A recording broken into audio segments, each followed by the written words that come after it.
தமிழக வெற்றி கழகத்தினுடைய 2 ஆண்டு முடிவடைஞ்சு 3வது ஆண்டினுடைய தொடக்க விழா இன்னைக்கு சென்னை பனையூர்ல வந்துட்டு நடந்திருக்கு.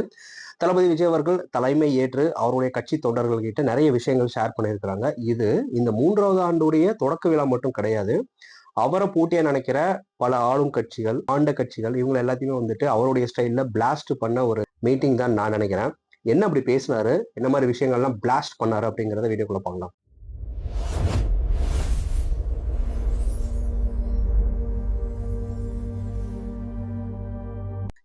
நிறைய விஷயங்கள் இந்த மீட்டிங்ல வந்துட்டு அவர் பேசியிருக்கிறாரு. ஸோ முக்கியமான ஹைலைட்டான சில விஷயங்கள் நிறைய நக்கல் அடிச்சிருக்கிறாரு. ஸோ என்னென்ன விஷயங்கள் அப்படின்னா, ஃபர்ஸ்ட் எல்லாருக்குமே வந்த தொண்டர்கள் எல்லாருக்குமே வந்துட்டு ஒரு நன்றியை வந்துட்டு சொல்லிக்கிறாரு. உங்களை நம்பி தான் நான் இந்த கட்சியை ஸ்டார்ட் பண்ணேன். நம்மளுடைய உறவுகள், நம்மளுடைய நண்பர்கள், நண்பிகள் எல்லாருமே பார்த்தீங்கன்னா தமிழ்நாடு ஃபுல்லா இருக்கிறாங்க. ஸோ உங்களை நம்பி இறங்கி இருக்கிறேன்னா நான் வந்து மக்கள் சக்தியை வச்சு எப்படி வந்துட்டு அந்த தலைமையை வந்துட்டு ஏற்கணும்னு நான் நினைக்கிறேன். ஸோ உங்களுடைய சப்போர்ட் எனக்கு முக்கியம் அப்படிங்கிற மாதிரி ஒரு கான்வர்சேஷனோட ஸ்டார்ட் பண்றாரு. அடுத்து அவருக்கே உண்டான ஒரு குட்டி ஸ்டோரி இருக்கும் இல்லையா?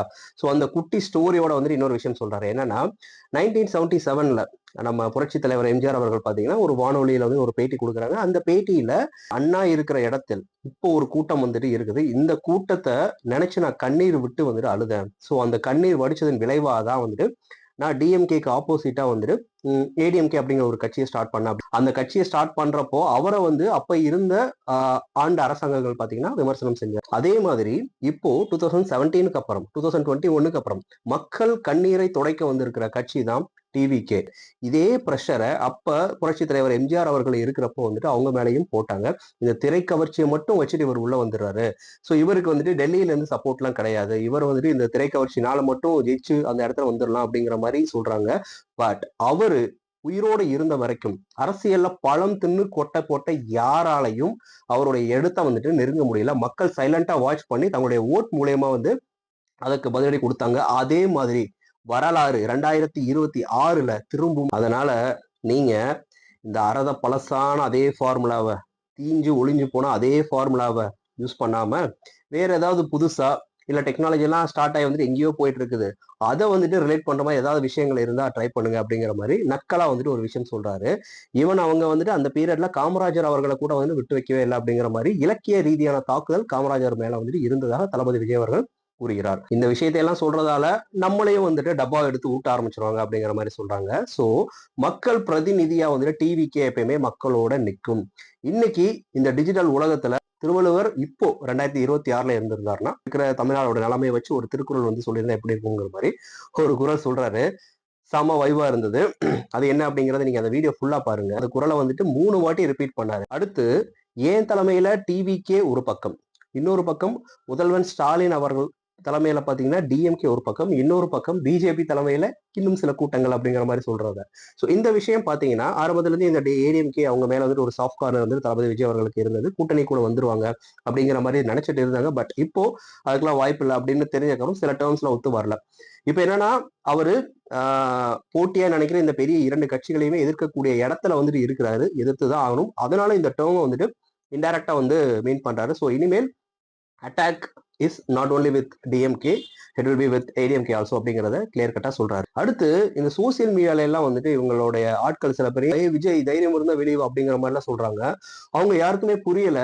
இந்த விஜய் தமிழ்நாட்டுல இருக்கிற எல்லா வீட்லயும் வந்துட்டு இருக்கிறாங்க. கொஞ்சம் வெயிட் பண்ணுங்க பாஸ். ஓட் போடுற அன்னைக்கு வந்துட்டு இந்த எல்லா வீட்லயுமே இருக்கிற இந்த விஜய் பாத்தீங்கன்னா ஒவ்வொரு வீட்டுல இருந்தும் பூத் பை பூத்தா வந்துட்டு வெளியே வருவாங்க, ஓட்டு போடுவாங்க. அப்ப தெரியும் ஏன்டா இந்த விஜயை கூப்பிட்டோம் அப்படின்னு சொல்லிட்டு நீங்க ஃபீல் பண்ணுவீங்க அப்படிங்கிற மாதிரி சேலஞ்ச் பண்றாரு. அடுத்து சில கருத்து கணிப்புகளை பத்தி வந்து விமர்சனம் பண்றாரு.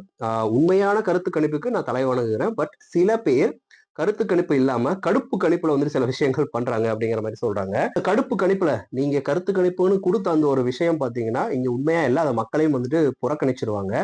நீங்க உங்களுக்கு சொந்தமான சில பேரை மட்டும் வச்சு கருத்து கணிப்பு நடத்தாம தமிழ்நாட்டுல இருக்கிற மூளை முடுக்குகள்ல இருக்கிற எல்லா வீட்லயும் போய் கருத்து கணிப்பு எடுத்து பாருங்க. எல்லா வீட்லயும் வந்துட்டு டிவிக்கே அப்படிங்கிற வாசகம் ஒழிக்கும், எல்லா வீட்லயும் விசில் சின்னம் பறக்கும், விஜய் அப்படிங்கிறவனும் அங்க இருப்பான். அப்படி எடுக்கிற கருத்து கணிப்பு உங்களுக்கு ஷாக்கிங்கா இருந்துச்சுன்னா கோட்டையெல்லாம் மறுபடியும் அலைஞர் அப்படிங்கிற மாதிரி மறுபடியும் எடுத்து பாருங்க. அப்பயும் நீங்க ஷாக் ஆவீங்க.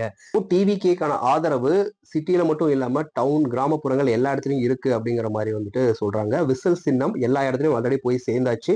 டிவிக்கே தான் வந்துட்டு ஜெயிக்க போகுது அப்படிங்கிறது வந்துட்டு எல்லாருக்கும் தெரிஞ்சு போச்சு.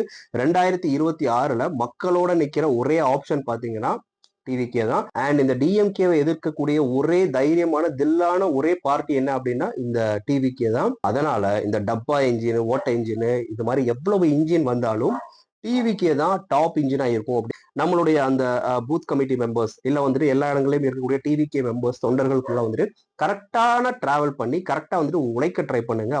நம்மளுடைய இலக்கை அடைஞ்சதுக்கு அப்புறம் சென்ட் ஜான்ஸ் கோட்டையில டிவிகே உடைய கொடி பறக்கும். அப்போ அங்க டிவிகே தலைமை ஏற்கும் அப்படிங்கிற மாதிரி அந்த உரையை முடிக்கிறாரு. ஸோ அவ்வளவுதான் தளபதி விஜய் அவர்கள் இந்த 3வது ஆண்டுடைய தொடக்க விழால டிவிகே அந்த மீட்டிங்ல வந்துட்டு பேசின விஷயங்கள். இந்த மீட்டிங்கை பொறுத்த வரைக்கும் அவர் மீது இருந்த நிறைய விமர்சனங்களுக்கு அவர் பதிலடி கொடுத்திருக்காங்க. எது எதெல்லாம் சாத்தியம் இல்லை அப்படின்னு சொல்லிட்டு சில கருத்து கணிப்புகள் எல்லாம் சொல்லிட்டு இருக்கோம், அதை எல்லாத்தையும் முறியடிச்சு நாங்க அந்த இடத்துல போய் உட்காருவோம் அப்படிங்கிற மாதிரி சொல்றாங்க. வெறும் திரைக்கவர்ச்சியை மட்டுமே மூலதனமா வச்சு அவர் வராங்க அப்படிங்கிற மாதிரி ஒவ்வொரு வாட்டியும் வைக்கக்கூடிய அந்த விமர்சனத்துக்கு பதிலடி தர மாதிரி நிறைய விஷயங்களை வந்து நாங்க பதிவு வைக்கிறோங்க. கண்டிப்பா இந்த பதிவு அடுத்து சில நாட்கள்ல வந்து ட்ரெண்டிங்ல இருக்கும்.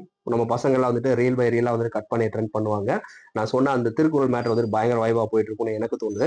ஸோ இந்த மீட்டிங்ல இவர் பேசின விஷயங்களை பத்தி நீங்க என்ன நினைக்கிறீங்க? தளபதி விஜய் அவர்கள் சொன்ன மாதிரி ஒவ்வொரு வீட்லயும் உங்க வீட்டுல இருக்கக்கூடிய குட்டி குட்டி டிவிகே தொண்டர்கள் என்ன சொல்றாங்க அப்படிங்கிறத கமெண்ட் பாக்ஸ்ல பதிவு பண்ணுங்க. Thank you, tata, take care, bye bye, cheers.